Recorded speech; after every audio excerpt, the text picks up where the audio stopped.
I've heard a lot of kind of weird sort of perspectives, some people ranging from very, very entitled, thinking like, oh yeah, the way this works is you give me lots of money because I obviously deserve it because I think I do, right?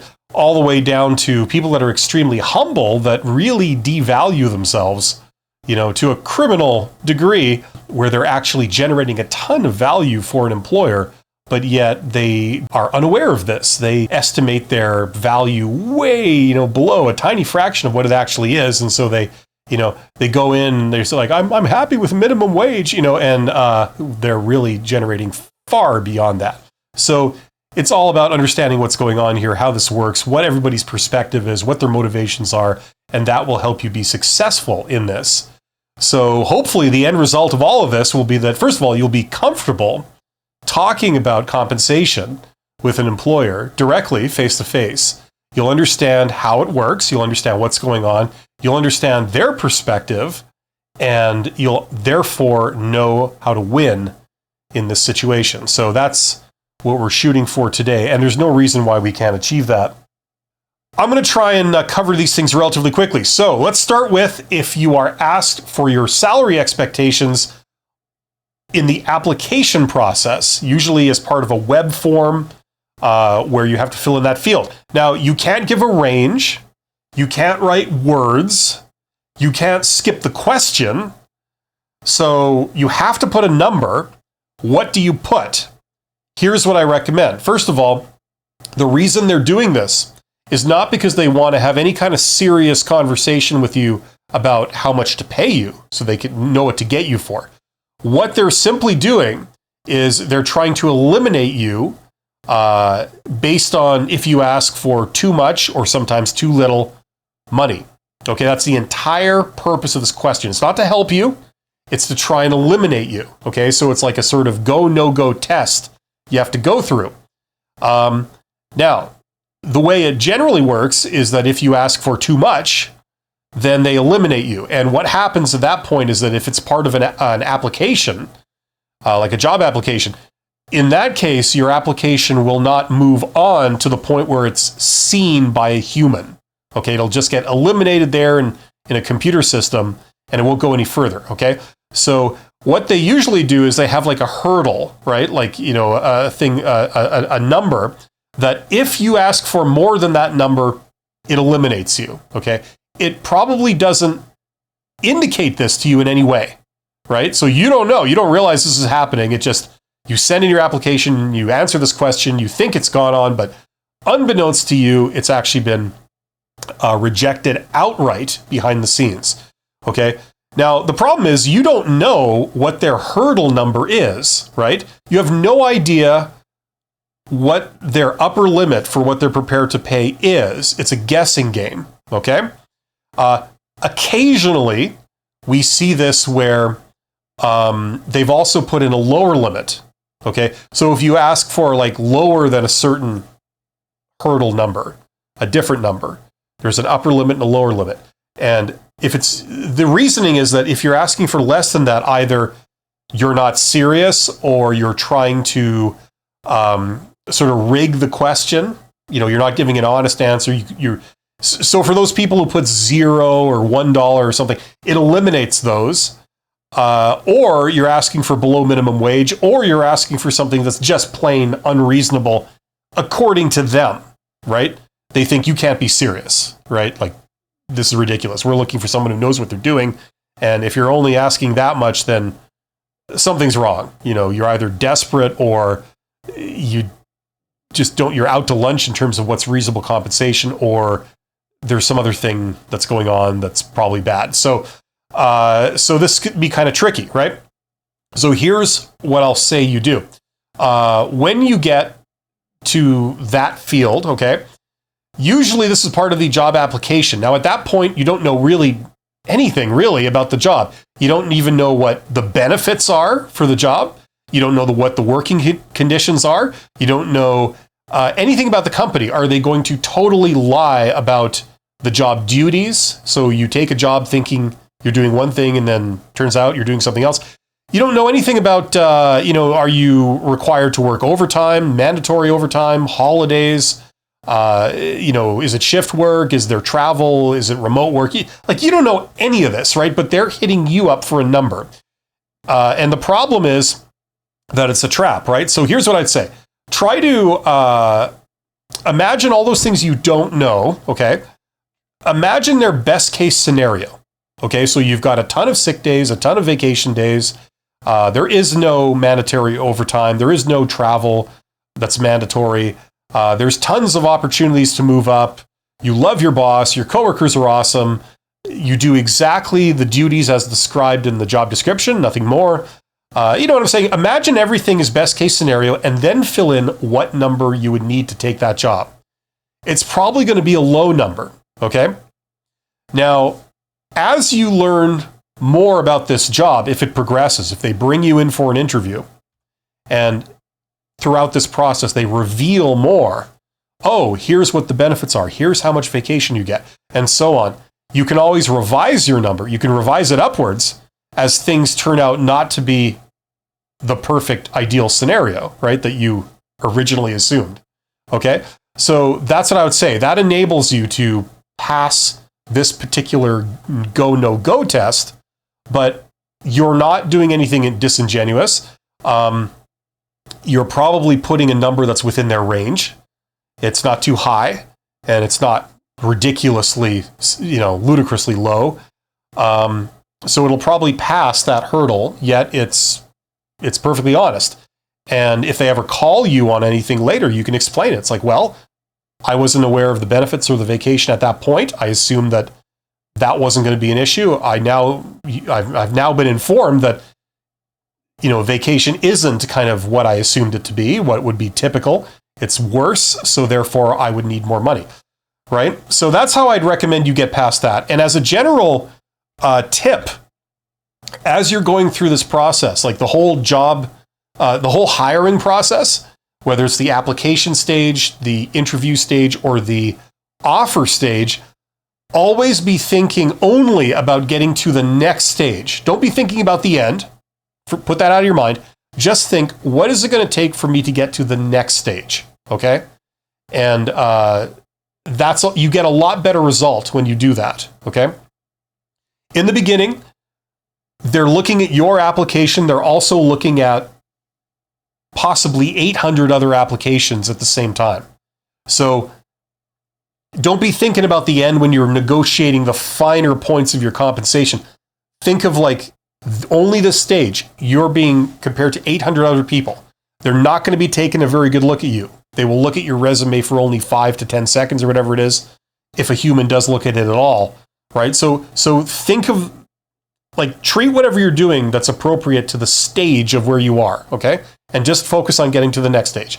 If you're in the interview stage, they're talking to you, they're probably talking to 6 other people, right? So, don't be thinking about the end, right? Be thinking in the context of, like, they're giving you a screening interview.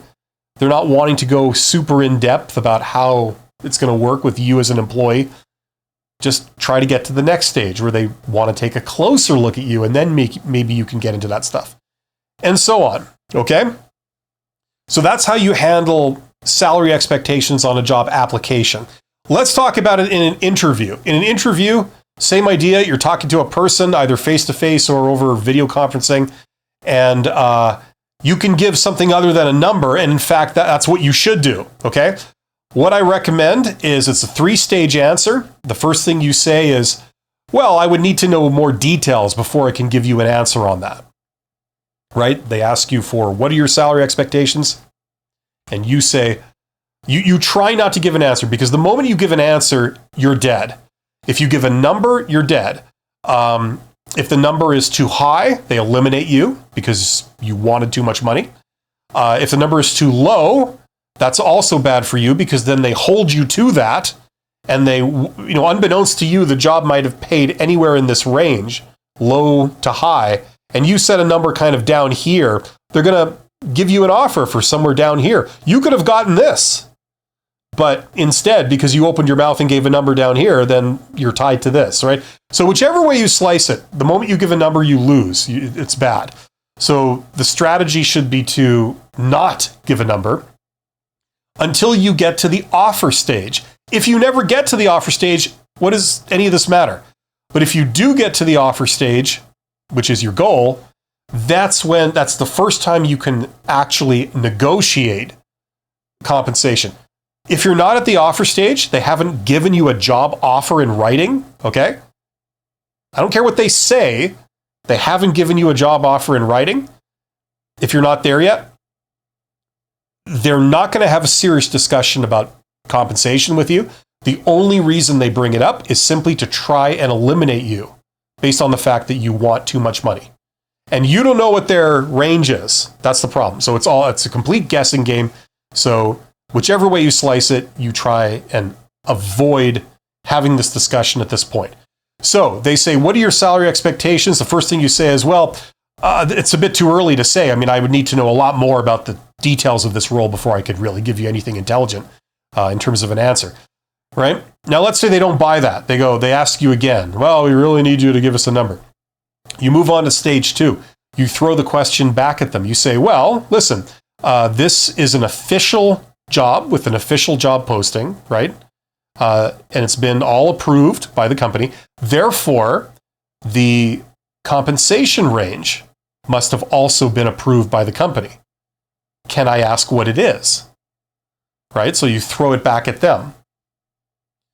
This is an official position. This has all been approved, right? The role has been approved by the company. Therefore, the salary range or the compensation range must have also been approved by the company or the organization.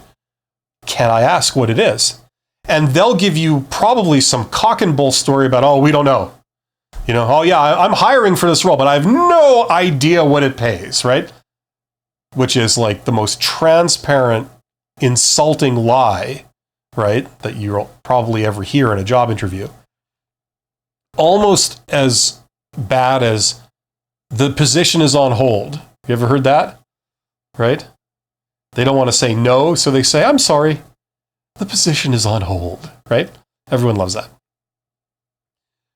Okay, so that's step 2. You kind of throw the question back at them and say, well, what is the range? You're hiring for this. You should know what it is. Therefore, can I ask, what is it? Right? And then if they actually tell you the range, they say, oh, it was somewhere in here. You say, you know what, somewhere in there, that's fine with me. Whatever they say, you say, that's fine with me. And that's your answer, okay? And then that way you get to, hopefully, the next stage, right? Where they bring you in again or they give you an offer, whatever the next stage is. Okay? So let's say that works. Great. If that doesn't work, and I'm going to adjust my camera brightness here because it's too damn bright again. That sun. I wish I could be a meteorologist. I could forecast the weather. I'd say I do about as much good as they do. I'd just say it's a 50% chance of it being partly cloudy or something like that, because that's about what we get. Anyway, okay, so let's say they don't buy this. They give you some kiss-off answer. They say, well, we don't know. We don't know the range, or we refuse to disclose that with you. It's like, okay, but we still need you to give us a number of what you need. In that case, and they put all kinds of pressure on you, all kinds of social pressure. If you feel you must give a number, okay, give a wide range. Don't give a single number, give a wide range. Really low to really high. Okay, so those two limits, the low limit and the high limit, those are just within reason, okay? They're not like ridiculous, unreasonable, but they're just within reason, but they're pushing it, okay? You say somewhere between, look, all I can say at this stage is that somewhere between here and there, somewhere in there would probably be fine. There you go. And if they push you even more, which is like really pushing the limits of what's reasonable and appropriate to ask somebody, you would say, listen, I can't give you a more precise answer than what I've already said. That's just the deal. It's somewhere between here and there, that would be fine, okay? So that's how I recommend you respond in a job interview. It's a 3-stage answer. They ask you, what are your salary expectations? Number 1, you say, well, it's too soon. I hardly know anything about this job, really. Starting with things like the benefits. I hardly know anything. It's very hard for me to give you a precise number, so I can't really do that. I would need to know a lot more. They say, well, that's not good enough. We need a number. You move on to stage 2 where you throw the question back. You guys obviously know what the range is. Can I ask, what is it? And then if they still push you even further, you say, you give a wide range. Okay. Really low to really high, where both of those limits are reasonable, but they're a stretch. Okay. And that should equip you very well to handle this question in a job interview, right? Remember, they're still talking to several other candidates by this point, right? They're not sold on you. Not yet. Hopefully we want to get there, right? Right. So that's how I'd recommend that you respond. Now, also in a job interview, they may ask you questions like, what is your current salary? Or what was your salary in your previous role, right? Everybody loves those questions. Number one, let's be honest. What's going on here is that you see they are not entitled to that information. What you do with somebody else, some third party, is none of their business. They're not entitled to that. It's like going up to somebody and asking them what their credit card number is. They could ask that in a job interview. They could say, well, okay, what is your credit card number? We are going to need, the way our process is, we need you to fill in your credit card number here, and then we discuss the job further. It's like, sorry, I don't deal with that. So the answer I recommend is that you don't give your previous salary. What's going on is behind the scenes. The reason why they're asking you that question is because they honestly don't know how much you're worth. Okay? And so what they're going to do is they're going to sort of ascribe you a value based on what somebody else has been paying you, or what you say somebody else has been paying you, right? That's why they're asking this question. They have no idea how much you're worth. Now, we want them to not know how much you're worth, because then there's a chance that you could be worth a lot, right? We don't want to satisfy their curiosity and give them the answer and they go, oh, okay, they were only paying you that much? Okay, right? And the problem with this question, once again, is that you have the same problem. If you give too high a number, they eliminate you because you'll probably demand too much money. If the last job happened to be paying you $500,000 a year, they'll perhaps logically conclude that you will not be happy with minimum wage in this job. You will want somewhere in the area of $500,000 a year or more, right? It's not a stupid assumption, but based on what answer you give, if it's too high, they eliminate you. And if it's too low, they now consider you worth that much money, that low amount, right? Which is bad for you. I mean, think of a 21-year-old person coming out of, university or college or trade school or whatever, and they say, how much, was your last boss paying you? And, you might have done casual jobs, painting houses or something for minimum wage, while you were in school, not a professional job. And you say, oh, minimum wage. So they go, oh, okay, you're worth just a little touch over minimum wage, I guess. It's like, well, that's not accurate. That was for an unskilled labor job. This is like a career-related job using my university education or something, or trade school, I'm in the skilled trades. You know what I mean? Don't peg my value at this low value that I did on a casual summer job.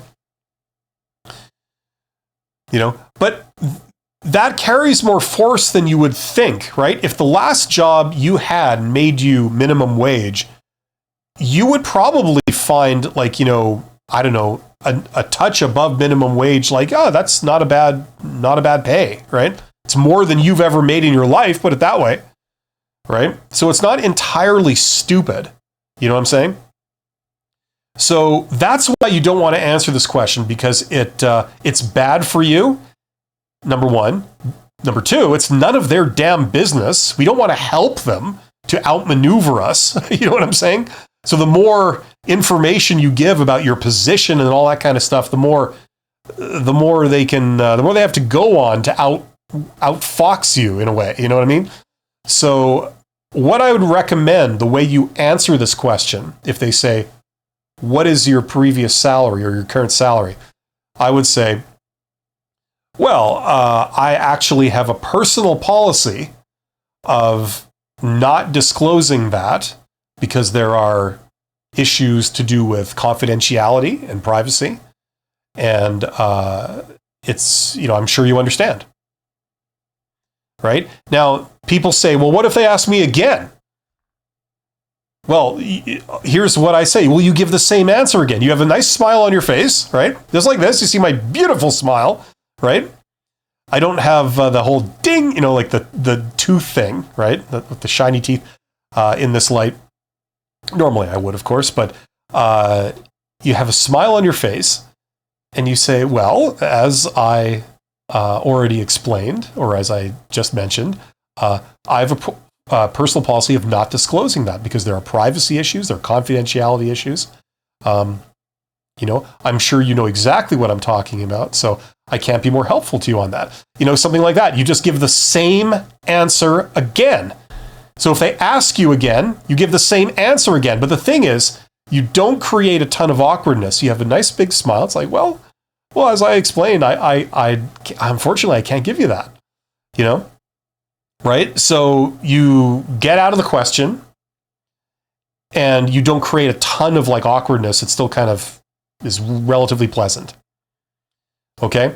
So you don't want to be disclosing that in a job interview. The sole reason they're asking you that question is because they don't know how much you're worth and they're going to peg your value to what some previous employer is paying you. It's also confidential information. Okay? Now, if you are in a country around the world where there's slightly different practices, I know in India, a lot of people complain about the great lengths that employers will go to. I'm given to understand in that country, they'll demand, previous pay stubs, like all this, documentation and proof. We need this before we could even talk to you, stuff like that. If you're just starting out, you're getting your first career job, I don't think there's any real way, there's no way around it if you want to go through their process, right? You can go around that when you get a job through networking, but that's a whole different topic, okay? Networking is a slightly different thing. You're not playing by their rules. You're not going through their standard hiring process. You're going around it. You're talking directly to the decision makers without going straight up through their HR organization. It's a different thing. You can still achieve the same result, okay? Okay, so we covered how to answer the salary expectations question on a job application. We covered how to answer salary expectations question in a job interview. We covered how to answer what is your current salary question in an interview. Okay, let's talk more about negotiation. I don't actually have any notes on this, so I'm just going to wing this. Okay, so here's the deal with negotiation, okay? A lot of people who have never done this kind of thing before, they don't really understand what it is. They think that negotiation is like some kind of form of persuasion when you talk to somebody. Either you play hardball and you get really tough, or you're very, very slippery and obsequious and slimy, and you suck up to them, and you ingratiate yourself on them, and you get what you want, right? Negotiation is neither of those things. It has nothing to do with persuasion. It has nothing to do with we're going to play hardball, being like a jerk and being, strong or whatever. It has nothing to do with any of those things. That's not what negotiation is. The way negotiation works is that it's about having options. Okay? Let's say you're interviewing for a job and you have two options here. Either you work for these people or you're unemployed. Okay, those are your two options. Option A is you get this job. Okay? You kind of agree to everything. You just, I don't want to do anything to jeopardize this job. I'll be the perfect candidate, but you pick me. Or if I don't get this job, I'm unemployed. Now, let's say being unemployed is not an option for you. You've got financial concerns, whatever. Okay? So really, you don't have any alternatives. You have to get this job. You're dependent on getting this job. For you, there's no real practical plan B. And what that means is that you have no negotiating power. Okay? Because the only power you have in a negotiation is to basically walk away. You see, you can't control the other party. You can't force them to do anything. The only thing you have control over is yourself. So what you can do is you can say, well, listen, I have no control over whether you become unreasonable or not. But what I can tell you is that if you become unreasonable, then I'm going to do this, right? That's the only power you have. You only have control over yourself. So, right? Let's pretend that you're dealing with an unreasonable employer. They don't just want to give you what you think you deserve in terms of pay, okay? So, if you have no plan B, you must get this job, then you have no real alternative than to accept whatever deal they propose to you, right?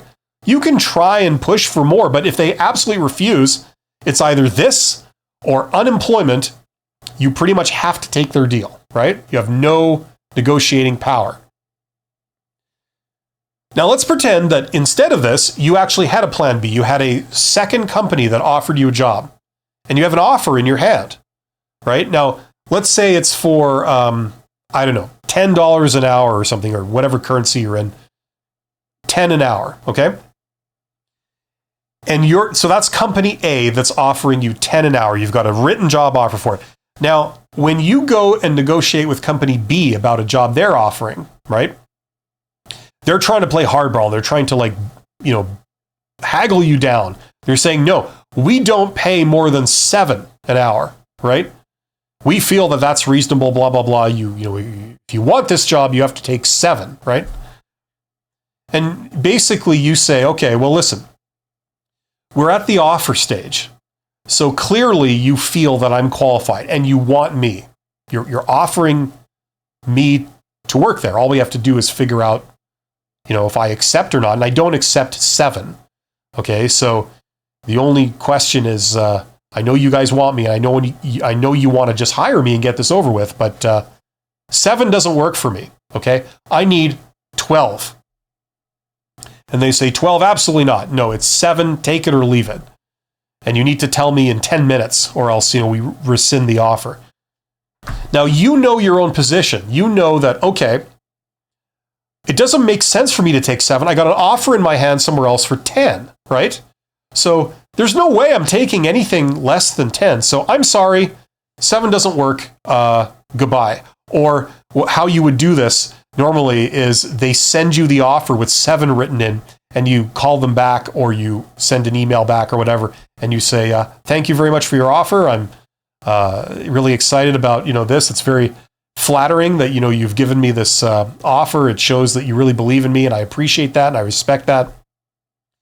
I'll get back to you, right? Which of course is code for no. Ever had a recruiter say that to you before? I'll get back to you. Have they gotten back to you? Probably in the majority of times they've said that they don't get back to you, right? That's because a lot of times it's often code for no deal, right? For people that are sort of just coming into this. Okay, so it doesn't make any sense for you to take anything less than 10, right? You go and you take the job from company A, which offered you 10. There we go. So either way you slice it, you're making at least 10, right? Now, if you can play hardball with these people, you say, no, I'm sorry, I can't take 7. So thank you very much for your kind offer. No dice. And they call back and they say, well, okay, well, wait a minute. Okay, fair enough. You got 12, or you got 11 or something like that. Would you take 11? You say, okay, sure, whatever. I'll take 11. So there you go. You see, you had 10 in your hand. Now company B offers you 11. You take it, right? So If you have alternatives, that gives you negotiating power, okay? Now you don't have to take their deal. It's like, hey, this is my position. It doesn't make any sense for me to take less than this. And, I don't care how much pressure you apply to me. No deal. I'm not going to take an offer for 7 when I've got like an offer in my hand for 10 with somebody else. That's ridiculous, right? So you see how that gives you power to just walk away and not have to bow to whatever they want, right? Okay. So options gives you power. So negotiating power comes from having alternatives. Let's say you don't have another offer in your hand, but you've got 5 job interviews lined up in the next 2 weeks. People that have picked you to come in and interview with them. And you think like, okay, I'm going to shoot for this, but if I don't get this, I'm not going to accept less than this because the odds are is that one of these will hopefully pan out and I might be able to get something better. Right? So you have alternatives. That's what if you see what I'm saying, that's what negotiation is all about, right? That's what gives you power. It's all about playing hardball. You can't force the other person. All you have to know is you have to know your own position, what it makes sense for you to take and what it doesn't. And then you try and go out and get as many alternatives as possible, and that gives you more power, okay? Now, the other thing I want to touch on is there's a standard answer that I've heard on the internet. A lot of people say, just market price, right? How much money do you need? Market price, right? Are you one of those people that talks about market price? Ugh, that drink doesn't taste very good. Okay, let's talk about what market price is very briefly. Market price is, it's not what you think. It's not a reasonable amount of money for like a certain job. That's not what it is. It's simply the average. The average that the average employer pays the average employee. Now, are you an average employee? Maybe you have less experience than average. Or maybe you have more experience than average. Or maybe you, in terms of performance, you perform below average, or maybe you perform above average. So there's variability with you, right? The other element to this is that not all employers pay the same, right? Some employers, they know what the average is, and they intentionally pay below it. And that's intentional. That's a strategic decision. They accept that, okay, we might have higher employee turnover in those roles. That's fine, because we don't really, need these people. It's not very complex what they're doing. So if people leave, we can always replace them, right? We also accept the fact that we may not get the best and brightest staying in this position with us, but that's okay. We accept that too, because we're saving a ton of money on labor cost, right? Other employers do the opposite. They say, we know that the average is here, but we pay up here. Because we don't want just average employees. We want the best employees. We are prepared to pay them more, but then we're more demanding. We expect them to perform better, right? And that's also a strategic decision, okay? And some organizations, they mix it up. They pay above average for higher level positions and below average for lower positions, or vice versa. We see all kinds, right? So the thing is, market price, like the average amount, that may not be appropriate depending on who you are and who the organization is, unbeknownst to you. Maybe they don't pay market price. They always pay below. And maybe the reality is that they pay below for entry-level positions, but within like 6 months or a year, if you're moving up, then they pay you a lot more, and it realigns with the market price for those jobs going up, right? So you don't know any of this. This is the problem. You don't know this. So the problem with saying market price, one of the problems is that, if they're serious about market price, that may eliminate you, or depending on who you're talking to. Secondly, the other big problem with that is that a lot of people say market price when they don't actually know what the market price is. So the interviewer will say, what are your salary expectations? You say, market price would be fine. And they say, okay, great. How much is that? So it comes back to the same problem. You still have to give a number, or they want you to give a number, right? So I don't recommend that you say anything to do with like market price or anything like that, because depending on who you're talking to, that can be the wrong thing to say. It eliminates you, right? Or it doesn't get you any advantage. Okay, so I mean, it depends on the circumstances, but as just a general advice for how to answer that question, I don't consider that a good answer.